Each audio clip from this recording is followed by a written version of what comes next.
Hi guys, welcome back to my YouTube channel and I'm Sarah Jane Semikem for today's video. So for today's video, kung napanood niyo po yung intro natin, yun yung hawak mong beat na trending ngayon po sa TikTok at lahat sinasayaw na po yan yung hawak mong beat. And haka-haka is gawa daw ng AI yan. So kung gusto mong malaman kung paano tayo gagawa ng kanta using AI, and disclaimer lang din po sa mga composer and mga songwriter, itong video na to is for tutorial lang po, for educational purposes lang po, and yun. And kung gusto mo matutunan kung paano kong ginagawa, kung paano nga ba gumawa ng sarili nating kanta, keep on watching. And kung bago ka pa lang sa akin channel, huwag mo kalimutang mag-like and subscribe. And click mo yung bell para updated ka na nga sa mga video ni-upload ko. And simulan natin agad pagkatapos ng aking intro.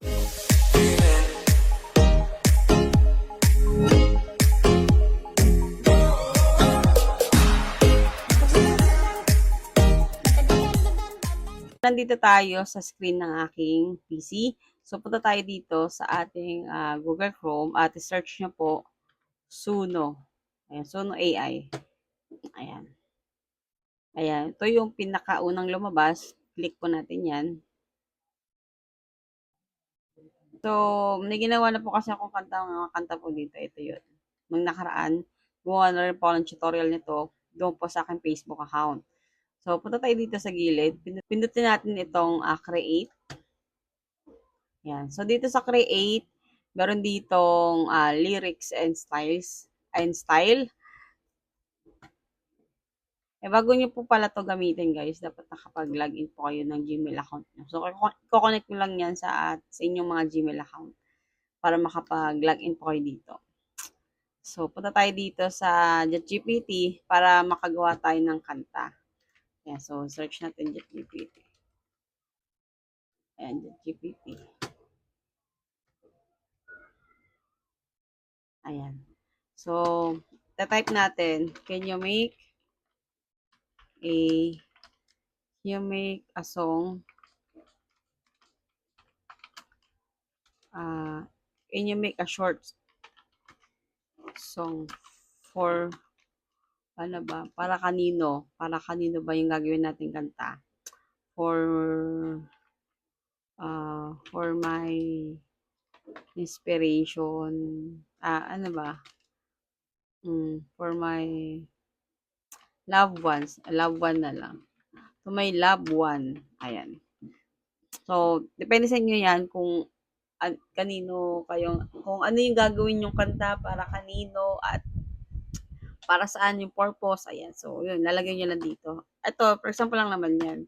Can you make a short song for my loved one? Ayan, so, Tagalog. Ayan natin Tagalog.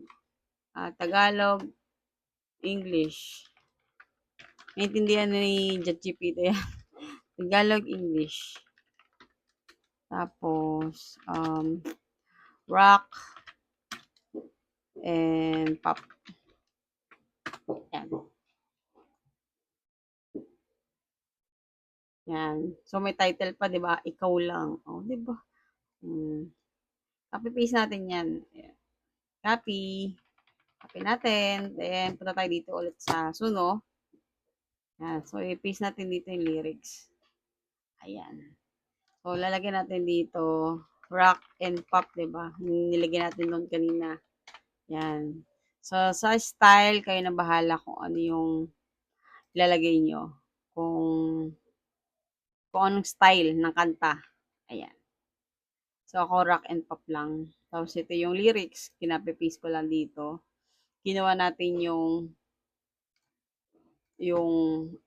kanta. Ay, hindi ata na ako copy lahat. Wait lang. Copy natin ulit. Copy ba? Ayan. So, okay, pag okay na yan, for example lang naman to, create na natin.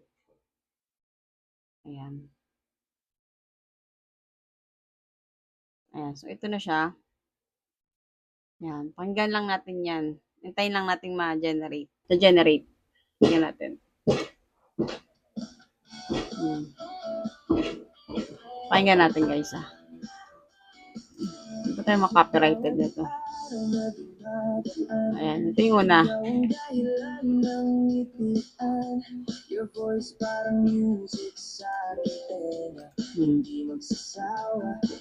Ayan, so ito yung una. Then ito yung pangalawa. Iba-ibang ano yan eh. Iba-ibang style ng rock and pop. Ayan. Mamimili lang kayo dito.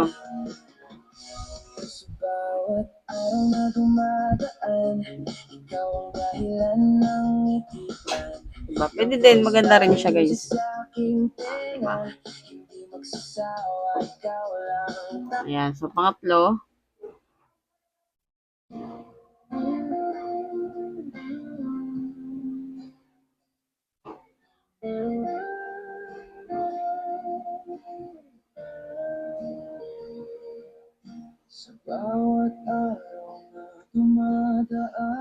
Parang ano.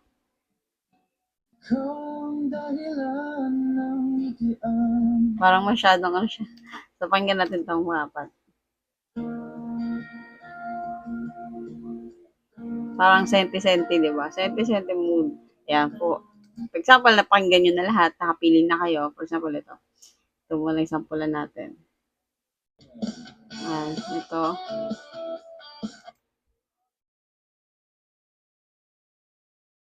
Ayan. So, kapag nakapili na tayo ng kanta, right-click nyo lang yung napili nyo, then makikita nyo itong download. Ayan. So, MP3 audio, download natin. Download anyway ka lang. Ayan.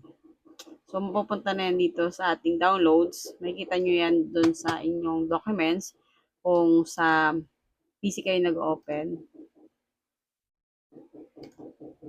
Ayan. So, ito na siya guys. Tingnan natin. Ayan. Ayan. So, yun. Naka-download na siya. Ganun lang kasimple. Gumawa ng kanta, o diba? And kung may ano naman kayo, may sarili kayong lyrics, ilalagay nyo dito, pwede. Tapos yung style, ayan, depende sa inyo yan, kung anong trip nyo, di ba? Yun. So, ganun lang gagawin natin, di ba? Napakadali lang. So, yung hawak mo ang beat, kasi sabi nila, is gawa daw ng AI yun. Tingnan natin, di ba? Kaya naman gawin din. Pero, syempre, may mga beat, may mga, edit mo lang yung mga beat, yung anong pa pwedeng palitan doon, di ba? So, yun. Kayo, kung gusto nyo gumawa ng kanta, ayan. So, Suno app, isang AI tools na pwede natin gamitin. So, that's all for today's video. Huwag mo kalimutang mag-like and subscribe and click mo yung bell para updated ka na nga sa mga video ni-upload ko. And mag-comment ka sa ating comment section kung may iba pa kang tanong regarding po dito sa topic natin ngayon. And may Facebook account din po ako na doon rin po ako nag-upload ng mga short video natin, short tutorial regarding po sa mga AI. Ayan, sa mga AI photos. Ayan, marami po ako yung na-upload dyan, and nag-edit din po ako. Kung gusto niyo po magpa-edit sa akin, mag-message lang po sa ating Facebook account. Ayan, mag-usap tayo dyan. And that's all for today's video. And huwag mo kalimutan mag-like and subscribe and click mo yung bell para updated ka na nga sa mga video ni-upload ko. And see you next video. Bye!